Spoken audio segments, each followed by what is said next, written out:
No. No.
What is happening, Dolphins fans? Having some camera difficulties right before the start of this show, but got it all figured out. So, welcome, guys, to another episode of the Fins Tailgate. I am your host, El Capitan, and tonight on the tailgate party that never seems to stop. This is it. This is week one of the NFL 2023 season for the Miami Dolphins, preparing for their matchup this coming Sunday against the LA Chargers in LA at 4:15 live. I can't wait, man. Enough is enough. No more speculation, no more mental masturbation, no more nonsense, no more arguing, no more excuses for this football team. Enough is enough. We need to come out hot. I've got, some updates. I've got some news, some things to go and talk about. And, yeah, guys, it is on like Donkey Kong. Before we get going, make sure everybody coming into the room is hitting the like button, subscribing if you are new. If you're watching on Facebook, on Twitter, or Twitch, come over to YouTube, subscribe over here on the network where all the fun is held. And also make sure to check out all our great content here on the network. Myself, El Capitan, color commentary coming at you. Got Ali the Persian doing his stuff, Shake Money doing his thing, Lou, a.k.a. the Rabid Doll Fan, KP coming at you with the fantasy, Crypto with his shows, had one today, and then Tonk TMI Tuesdays. Make sure to check that out tomorrow. Cash App, Venmo, The Fins Tailgate, great ways to support the channel. Also, you guys can support through the link in the description for Fanatics or on the website. Hit those links. Use offer code TFTG when using the Dubby Energy Drink link, and it'll get you 10% off your purchase, as well as our friends at Backroom Collection. Get 10% off with them when you use offer code TFTG. and check out all the affiliates, all the stuff, everything we got, all good things coming at you at TFTGnetwork.com. Get ready to dive into a new world of online shopping with the Fins Tailgate. Whether you're a die-hard sports fan or just looking for the latest fashion trends, we've got you covered. With a wide variety of products from your favorite sports teams to stylish accessories and home decor, we're your one-stop shop for all things tailgate. Our easy-to-use website and hassle-free checkout process make shopping with us a breeze.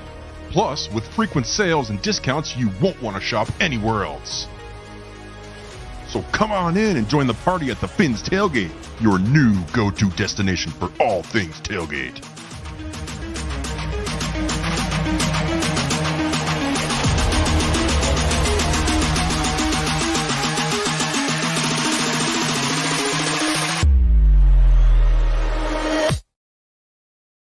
TFTGnetwork.com. Check it out, guys. Shout out to everybody in chat. Brian's Brains in here first. Shake Money, member and show member and family member up in here. Daniel Berry, Sports Highlights, what's happening? Adam, what's going on? Another member in the hood. What's happening, Adam? John in here telling everybody to hit the like button. Get the likes up. Carla, what is happening, Carla? I am vindicated for telling you all that Skylar bad mechanics and footwork, getting the ball out sooner is too yada yada. Listen, okay, all right, Carla, we're gonna talk about that depth chart thing because Skylar Thompson is the backup number 3. So it is Skylar Thompson that has been officially made the backup, not Skylar Thompson. Mike White is officially the backup to Tua Tagovailoa.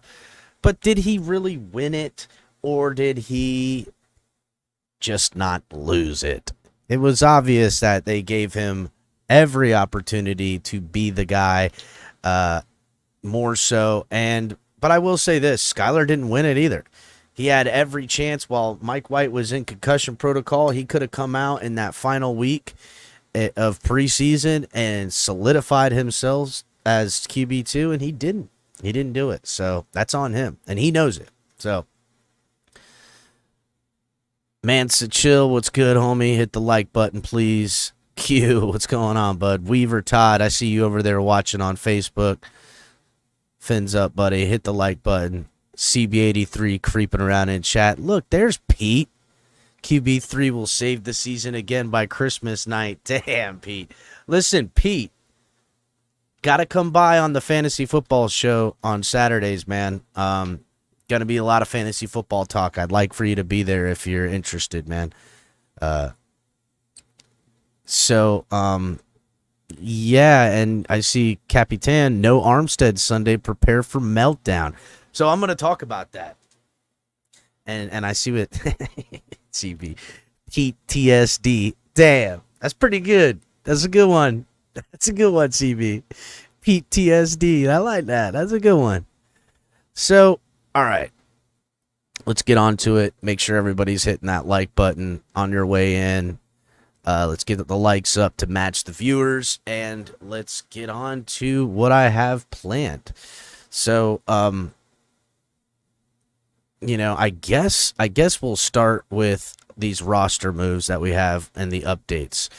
So, yeah, for anybody who doesn't know, the Dolphins did announce that, Mike White will not be QB2. He is going to be QB3. And I can't really say it's much of a shock, I feel like Mike White started with the advantage over, getting the bag, being brought in, being the veteran, whatever you want to say, having a little bit more experience, say whatever you want. Doesn't really matter. He had a little bit of the advantage over Skylar Thompson coming in here. But Skylar had, in that final preseason game, he could have did it. 2 bad interceptions, ugly interceptions, made Mike White's concussion being out not really a mark against him because of how Skylar Thompson played in that game. And Mike McDaniel had something to say on why he chose it, and here's what he had to say. Let me pull it up here. We'll play it.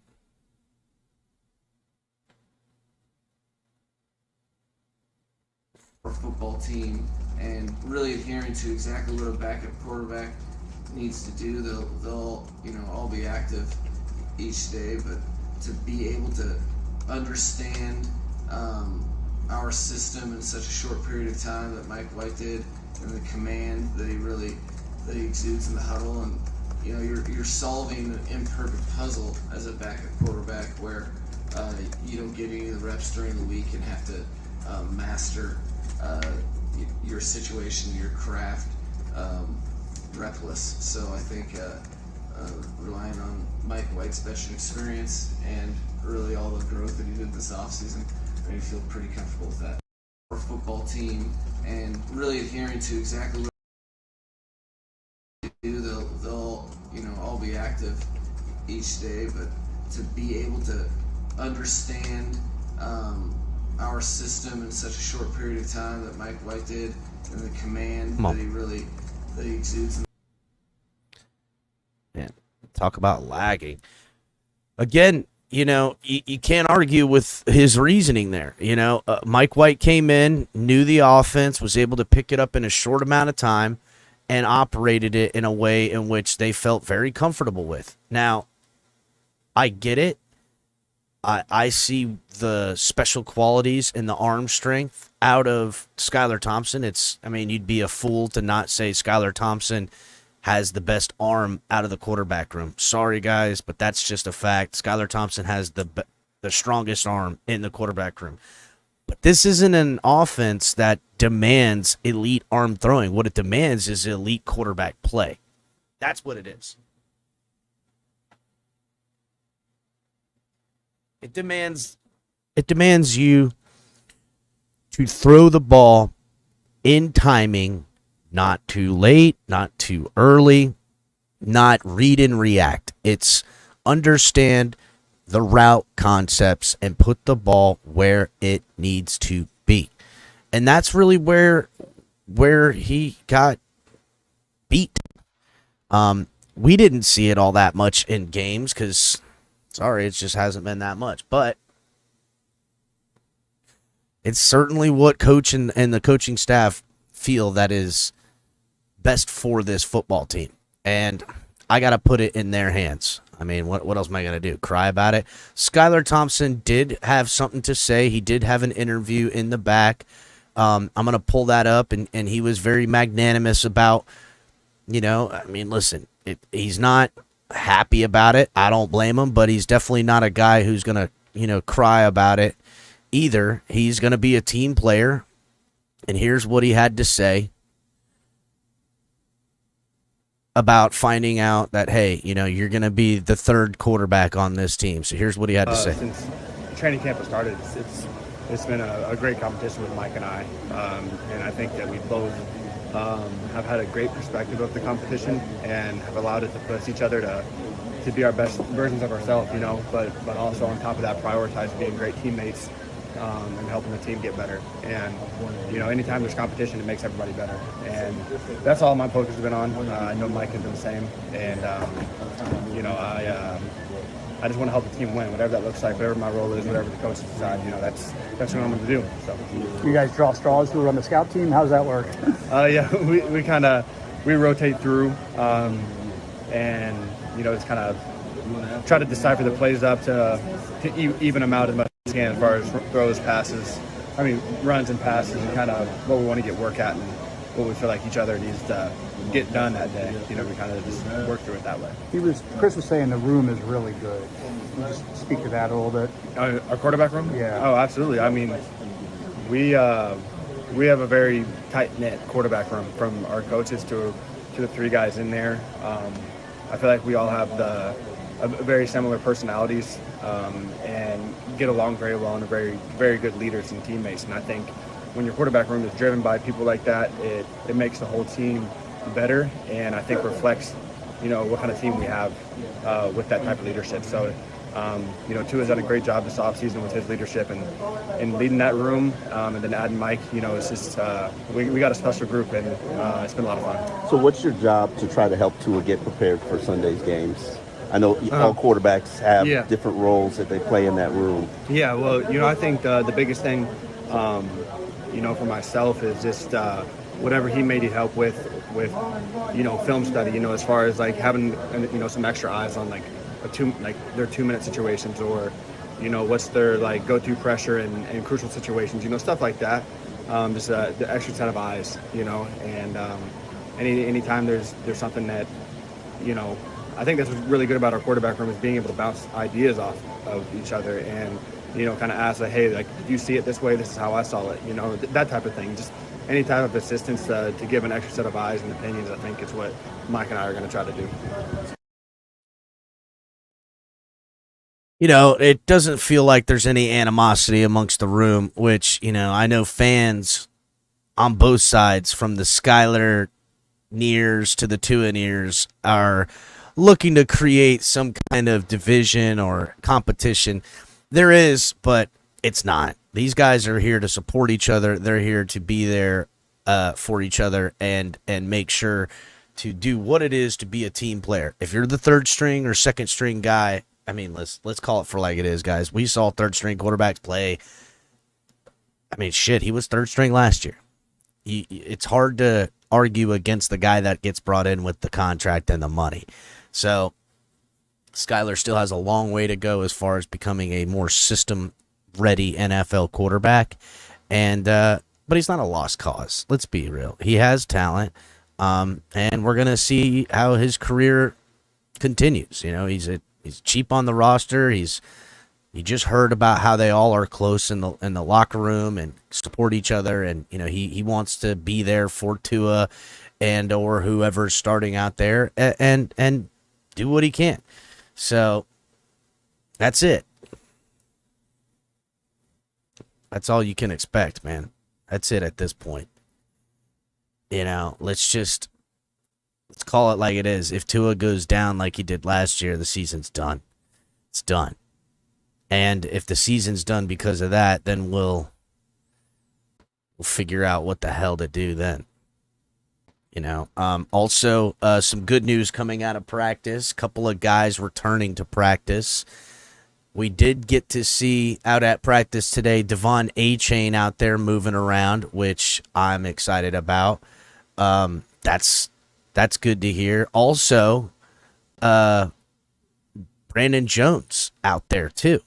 Was out there, getting his feet wet, moving around well. By all indications, he's looking decent out there, moving around all right. Whether or not he'll play, that's neither here nor there. We'll see how the Dolphins feel about putting him in. He hasn't had any live action or anything like that. They might still want to slow roll him out. I don't know, but we'll see. Other news coming out of practice, we'll say. We're no longer in camp. Teron Armstead was not out there. So he did not play. Ever since his lower leg injury, he hasn't been seen out there. Another two guys that weren't out there as well is Justin Bethel and Elijah Campbell. Both guys still nursing, all three guys nursing leg injuries.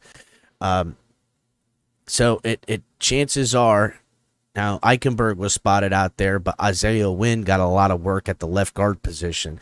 Coach has still denied on whether who's going to start at left guard. I think Dolphin fans around would feel much more comfortable if Isaiah Wynn was the starter week one. I think that's going to be the case. Eichenberg hasn't played. He's been, quote-unquote, questionable. I think they're kind of just protecting the guy a little bit. I don't know. Maybe I'm a little conspiratorial on that. Maybe not. So, either way, I think, Armstead's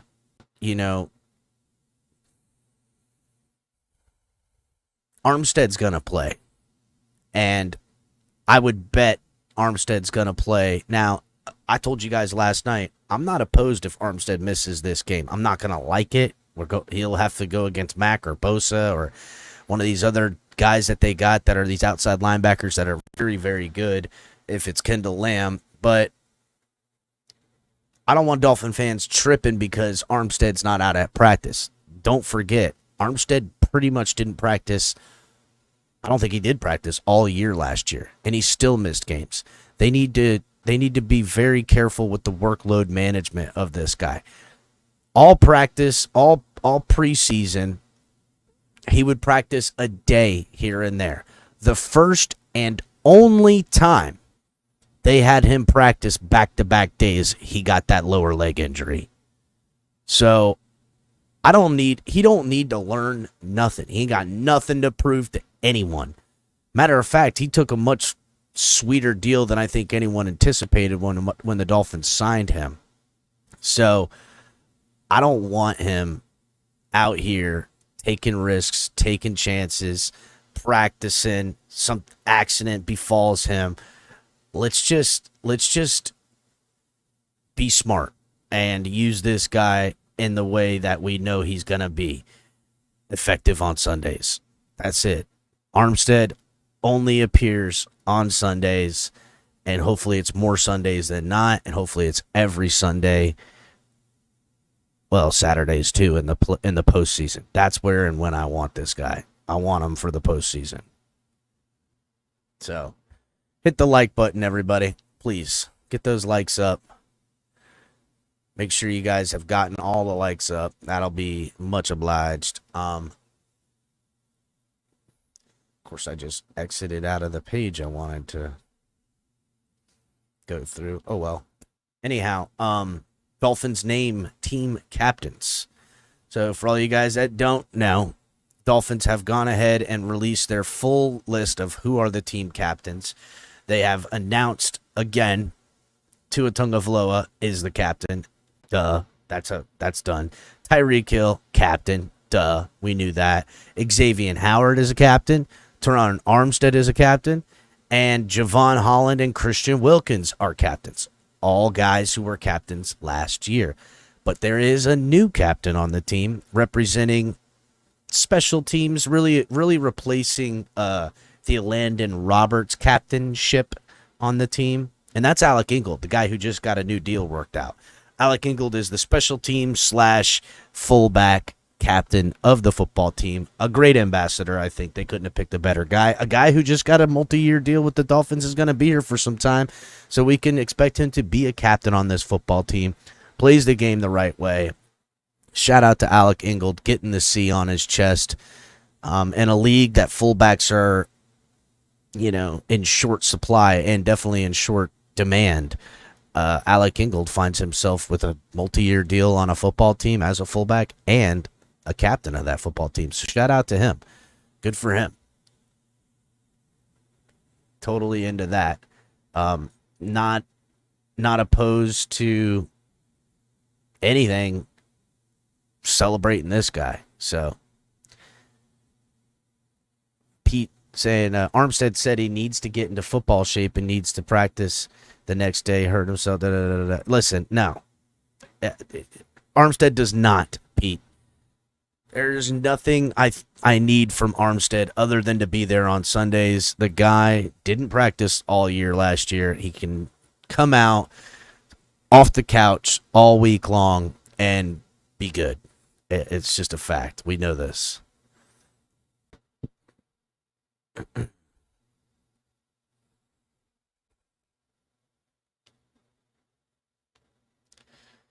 many likes we got? We got over 50 in the room and only 20 likes, guys. Come on, hit the like button, please. Let's get the likes up. All right, where was it? On selecting the captains, I have this from Coach. A little clip from what Coach had to say on his selection of the captains this year. I'm going to pull it up here for you guys. If you guys hit the like button. Pete, that is kind of funny. The highest paid running back on our team right now is a fullback. That is pretty observant of you. It's true. But He does so many things, special teams. He's a tight end out of this scheme for us. He's so instrumental in blocking and protecting our quarterback, clearing out running lanes, all that stuff. It's just important. So, and I think they love the stuff that the guy does off the field as well.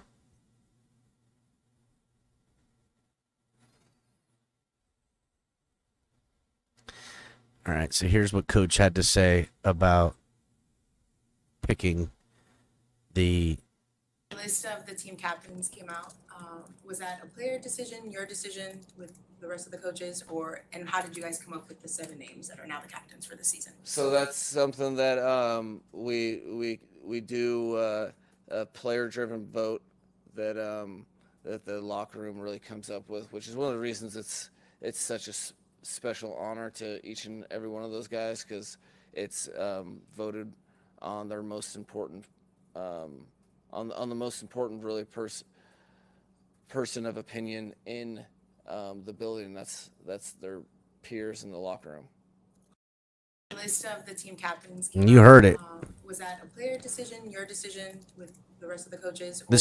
These captains represent what the players want. It's not so much a favoritism of who is whatever amongst the coaching staff. It's about what the players have chosen, and that's how captains are chosen, man. Captains are like anything, bro. That's our El Capitans of the Dolphins. Look at that. See what I did there? Was a poet and didn't even know it. Get yourself some. Write a rap song. El Capitan Capitans. So let's not stress over all that nonsense.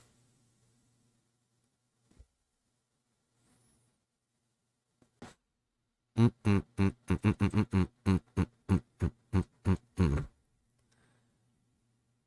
hit the like button, everybody.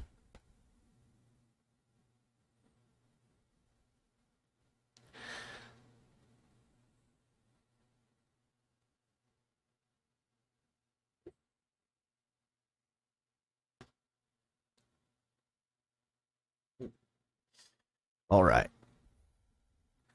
So now, we look ahead a little bit. There's a couple things I want to talk about this Chargers matchups. Okay. Chargers are a very comparable team to the Miami Dolphins in a lot of facets of their team. And I'll say to it like this. First of all, they handed us our ass last year. And if you don't like that, don't want to hear that, then I don't know what to tell you. That's the truth. The way their defense beat us last year is a way the Dolphins didn't really see teams play against us up until that point.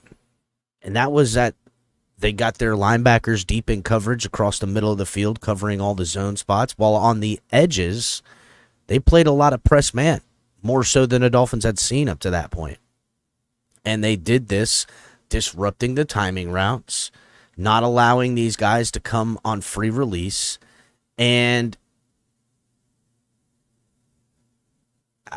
the Dolphins can't allow that. Now, remember, they were down to not their best secondary. By all accounts, J.C. Jackson is going to be ready week 1. Now, how ready he'll be, that remains to be seen. But they're going to be ready. He's going to be ready. This team's had just as much time to prepare for us as we have for them. And a couple of things I want to point out about these two teams is, listen, our offense in totality was far and away more potent up and down. Yeah, they had some decent passing yards, but the Dolphins had more passing yards than them last season with a multitude of quarterbacks. We had 6,197 total passing yards last year, while with Justin Herbert, they had 6,108. I get it. It's 90 yards more, but it's 100 yards more in the same amount of games. That being said, the big discrepancies between the two teams is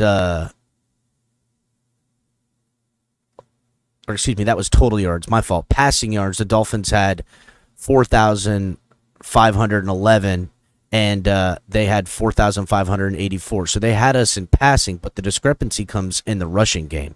Now, the Dolphins ran the ball 100 yards more on average than them, 100 yards more than them in our total. And really, that's the key to me in the victory against this game. Their defense is, the weakness in their defense is their run game. All right. And I'm going to point out like this. They were the worst in the AFC last year in giving up yards in rushing. They averaged, their total rushing yards given up last year was 2,478 rushing yards. The Dolphins' total rushing yards last year was 1,751. They were bottom 4 in rushing and allowing rushing on defense. They were averaging giving up 145 yards a game, while the Dolphins were only averaging 100 yards a game. That is twice as bad. That is 1.5 times as bad as the Dolphins were against the run. And granted, because they played decent enough against the pass, it didn't affect them in total defense as much as you would think it would. But to me, up the gut with the run game, this is a team that we need to go ahead and not mess around and get this rushing attack started and moving in the right direction right away. That is something that is going to be implemented great. Another weakness of their team is the same as ours. Their special teams output was not very good. Dolphins and Chargers Dolphins were second worst in special teams, only above the Broncos, and slightly above better than them was the Chargers in special teams. Both these teams are not known for their special teams play. They both need to get better at it. But to me, the key to the Dolphins in winning this is let's get this balanced rushing attack underway. That is a key to victory, and I think it's a key to the season personally. To me, this team it's already got the right stuff on defense. One of the best defenses on paper in the NFL right now, hands down. And on offense, we know what they can get done on offense. Yeah, we have a little bit of question marks with Armstead and who's going to be left guard and how that's going to work out and whether Austin Jackson works out at right tackle. But all in all, I feel decent enough with our depth, and I feel that the weapons and Tua being able to, deliver dots all over the field with under 3 seconds in the pocket at times is going to keep the defense playing the pass. And when they play the pass, we're going to be able to put on that run. If this team can figure out and find its run game early and often in football games, late in the game, we can start opening it up with a slight lead in the passing game. It's really going to be paramount to everything that we want to do this season. While the Chargers are asking themselves, is their defense still going to remain a liability in the defensive rushing attack? I think that's something we need to test. We need to find out, did they make the proper changes in their defense against the run? We need to find out, because they weren't good against the run last year. They were terrible against it. And we need to say, hey, yeah, they got hit hard with injuries. So did we. We got hit hard with injuries too. We have a little bit more stout of a football team. They lost their best pass rusher and their best DB. Well, I don't care. I lost my entire DB room. How about that? Okay, and you know what? We had one really legit pass rusher, and we went and got another one in the season. Sorry, my GM is a little bit more proactive than yours. Not my fault. Another key to something I'm going to be watching come Sunday is, what's this new Chargers offense going to look like? Now, for all you guys that don't know, they've got a new offensive coordinator. They signed Kellen Moore from the Dallas Cowboys as their new OC. How is that working? I know Kellen Moore is a friendly quarterback guy. He's used to dealing with, a power run game. Are they going to try to instill, a more stacked offensive line and run with a little bit more purpose and try to do a little bit more play action for Justin Herbert. I don't know. I think Justin Herbert is best when he's just picking guys in 3 wide receivers, finding the open dude and using his arm to make up for his lack of football IQ. Sorry, that's what I think it is. I think the guy lacks football IQ. I think he just has velocity in his throws, and he uses that to make up for the fact that he's probably average as far as system goes. But does Kellen Moore bring in a more system that creates complications? And if it does, what are those complications going to look like? Because they're going to show up week 1 if they're there. That's just a fact. If they're going to be, trying to run the ball and it ain't running, their offensive line is really good. They're, not really. It's a decent offensive line.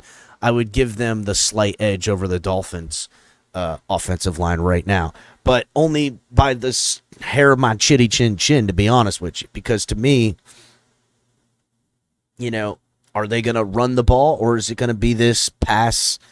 Are they just going to continue to do what they had? Their bread and butter. They're just going to dump the ball off a bunch to the running back, try to push the ball down the field, having 3 and 4 wide receiver options down in and down out. Or are they going to try to get a healthy run game going and do something to that effect? Is Kellen Moore going to overthink this? Is he like, hey, I'm now away from the Cowboys. I'm going to implement my system. I'm free now, maybe even. And here I've got a great quarterback that has an arm, and I want to do this system. Is that going to come back and bite him in the ass? I don't know. It's going to be interesting to see. And I think the Dolphins defense, to me,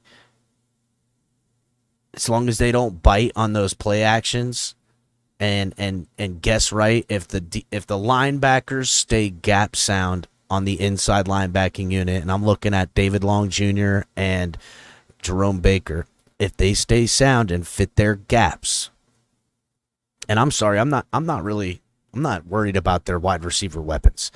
I get it. Keenan Allen, great route runner, maybe a little over the hill, not that much, but and then also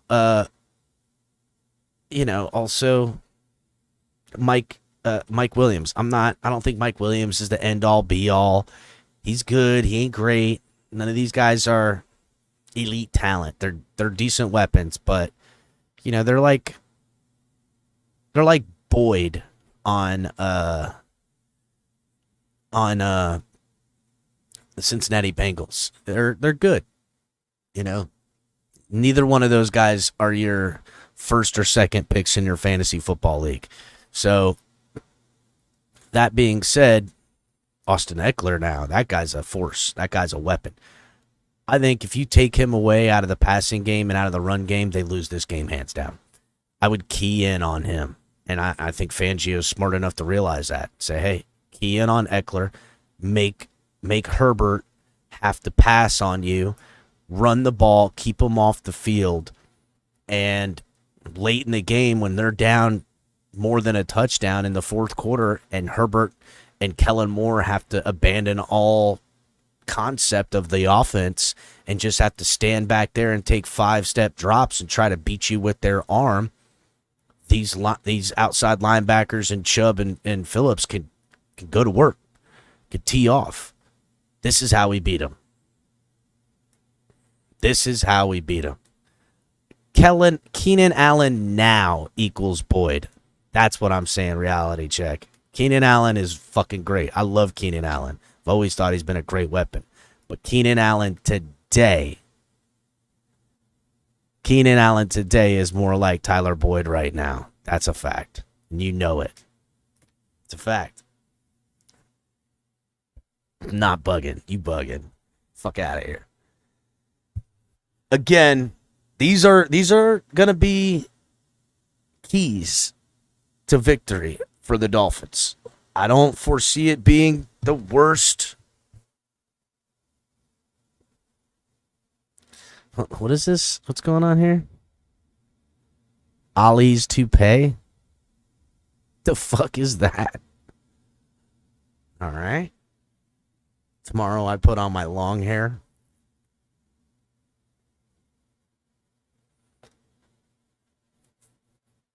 If the linebackers stay gap sound and they continue to close in on the run game and also play well out of the in the passing game with Austin Eckler, this is going to be a long day for the Chargers offense.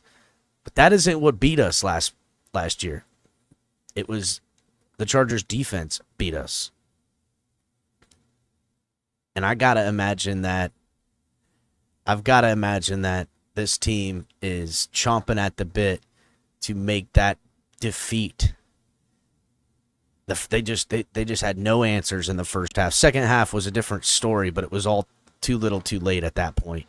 And, you know, Coach talked about it, and so did Tyreek Hill. And I've got some clips on that I'm going to play. Here's what Coach had to say about what happened last year in the Chargers game that, honestly, it I don't want to say it derailed the season, but the season was well teetering after a loss like that.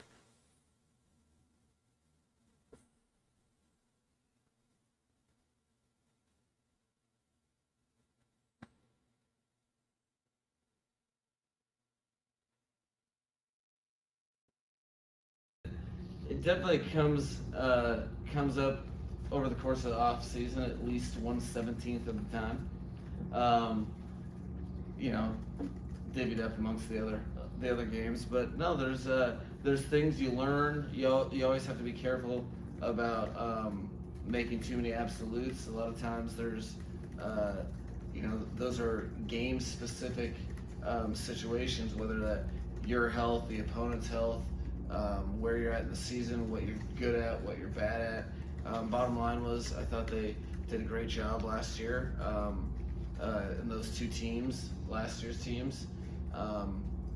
They did one of the better jobs all season, but this is a new year, really, is the way I kind of look at it. You do learn certain things about individual players, maybe play calling, degree of tendencies, but week one has a great way of kind of like equalizing that, because you have all these things on your side of the ball, whether you're offense, defense, or special teams, that you've been working on to unveil. So there's a little balance of that.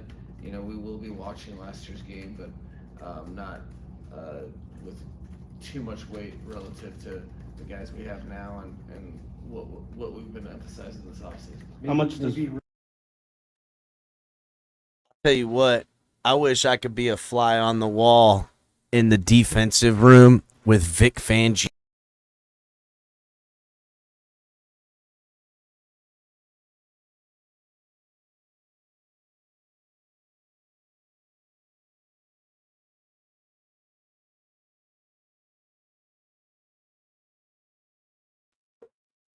Hit the wrong button. My fault. I wish I could be a fly on the wall in there during the film breakdown when they were watching what happened last year on defense and on offense. Vic Fangio's got to be tripping. Got to be tripping. Plus, don't forget, Vic Fangio is also going to be in there in the offensive room helping explain to Mike McDaniel what the defense did to get one over on us last year. So I also have Tyreek Hill coming in here talking about what happened last year. I'll bring that video up right now too. Give me a second.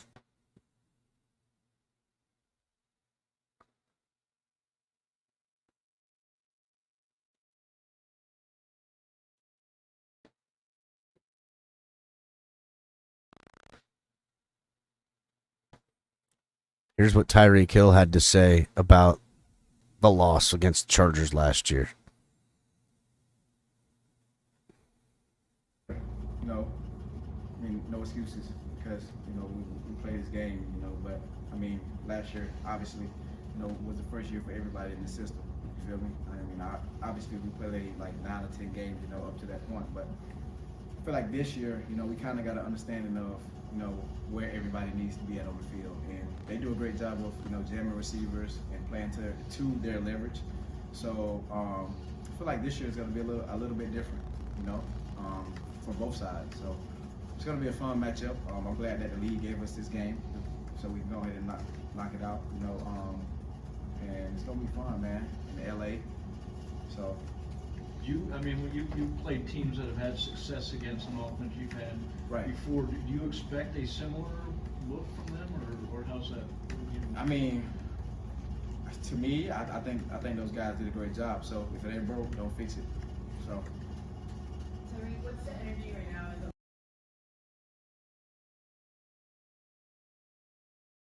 Deuce, the goose, really feeling that there's a fraud in our midst with this team. I hope you're wrong, buddy, because to me, this team is wins 8 games, 9 games, and we're looking at the Jets overtake us in the pecking order and watching the Bills go again. Bro, this fan base gonna have some splaining to do. But let's wait. Let's wait and see. I mean, look, on paper, everybody looking at these Dolphins and just amazed. Oh yeah, for all you guys that don't know, Chosen Anderson got picked up and put on the practice squad. Then the Dolphins ended up cutting Randy Charlton, off the practice squad to make room for Chosen Anderson. Nobody wanted him. Nobody added him. For all you people out there saying how great Chosen is, the man made it through all of waiver wires and went and nowhere and did nothing. Nobody picked him up, and so he's back on the team. So I still think he's going to be a weapon around here. I still like having him, and I think it's good. And how it works with practice squad players, they can play 3 games while remaining on the practice squad, but if you bring them up again, they got to stay on your 53-man roster. So that's just the facts.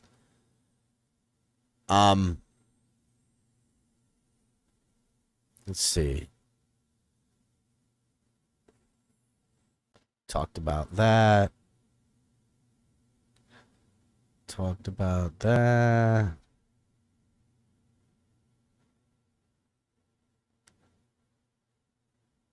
All right. Yep. This is the last thing I wanted to go over tonight. This article on the Miami Herald with Barry Jackson and Daniel Foussier, and it says Chargers took away things from Tua and the Dolphins that most teams couldn't. So what now? The last time the Dolphins and Chargers faced, last time the Chargers faced Tua Tagovailoa and the Miami Dolphins, they made one of the NFL's most accurate quarterbacks look lost in the wilderness.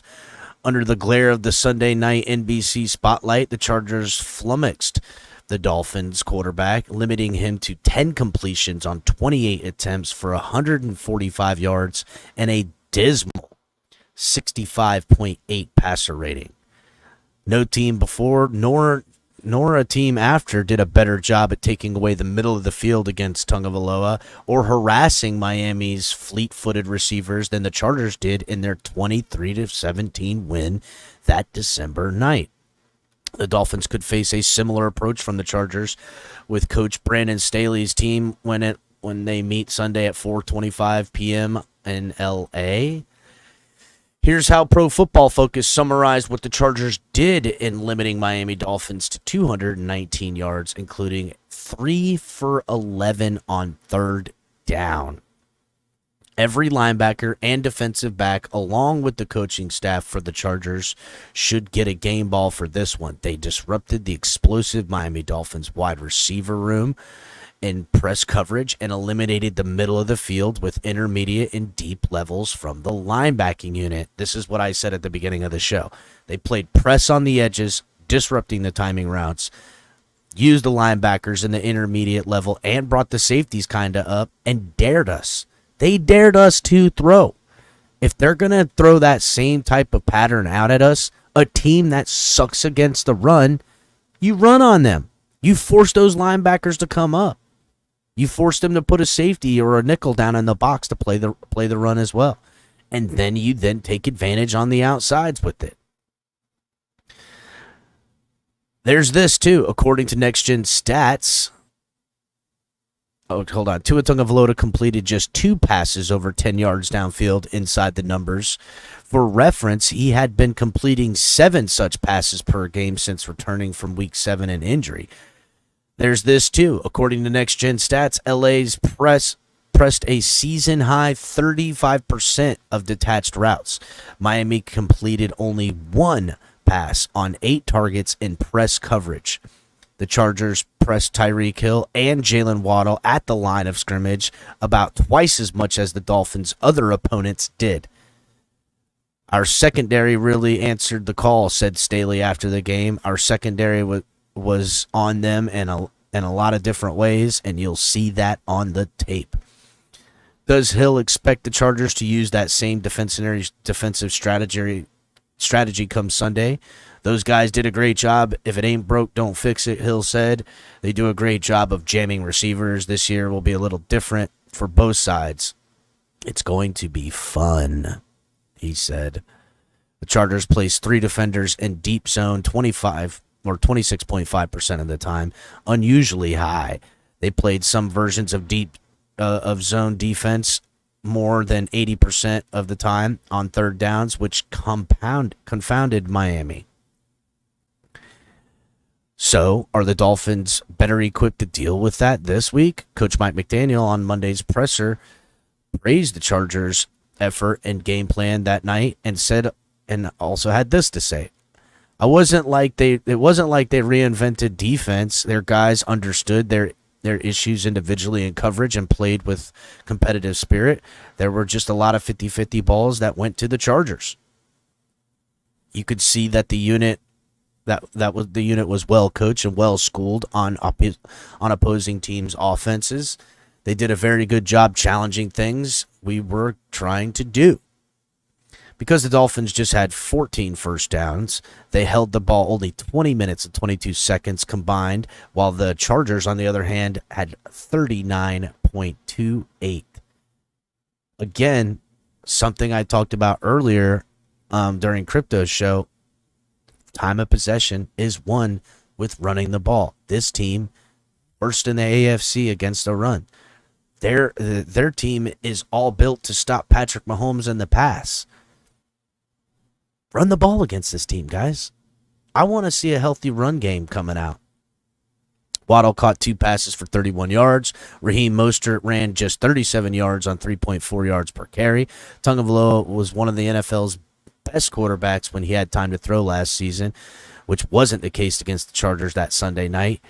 He was just 7 of 20 for 119 yards. Even when kept clean, he was just 6 of 19 for 66 yards when not blitzed. Play action backfired. Tagovailoa was 1 of 8 with no yards on play action. Wow, that's crazy. Tagovailoa, again, play action don't work, and you go 1 of 8 on play action for no yards when they don't think you're going to run the ball. That's it. Tagovailoa's passing succeeded by distance played out this way. He was 2 of 3 on passes behind the line of scrimmage for 8 yards, 5 of 8 for 52 yards on throws that traveled 0 to 9 yards, 2 of 6 for 25 yards on passes that traveled 10 to 19 yards, and 1 of 7 for passes that traveled for 60 yards for passes that were 20 or more. That was the 1 touchdown throw that he had for Tyreek Hill that went 60 yards. So, again, you're going to catch your matchups downfield to hit Tyreek Hill on these big-time bombs. You're going to. But you're going to have a better time and a hell of a lot more fun finding them if you're implementing a good run in this thing. And to me, this is got to be the key, man. It's got to be the key for the Dolphins all offseason. It's got to be what I seen in practice, what I see in the preseason, out of this zone blocking from the offensive line. They have got to run the ball with purpose this year. It is going to bode well, not just week 1 against the Chargers, but for the remainder of the season. There's ebbs and flows, as you know. Some weeks you're running for 250 yards. Other weeks you're running for 70 yards. But the film's got to be out there, man. You got to, come week 5 and 6 when you're going against, the Jets or whomever, and they're looking at the game tape from the Dolphins to get prepared. You can't just have them say, hey, you know what? If we take away this part of the field in the passing game, or if we key up on jamming these guys like Waddle and Hill and Barrios and stuff off the line, what's their answer for us? They're going to run, but they're never going to stick with the run, even if they get some positive yards out of it. You can't have that, bro. You gotta stick with it. So that's what I think, guys. There's going to be a ton to talk about all week this week. TMI Tuesday is on tomorrow, guys, so make sure you guys are checking that out. All kinds of good shows. That's it, man. I just wanted a short show tonight. Come in here for about an hour. Make sure you guys are hitting the like button. Leave me a comment at the end of the video in the comment section. Let me know what you guys think. And, this is it, guys. Big week this week. Fantasy football draft on Wednesday. So make sure to be there if you guys are in the fantasy football draft. And hit the like button on your way out, everybody. Fins up.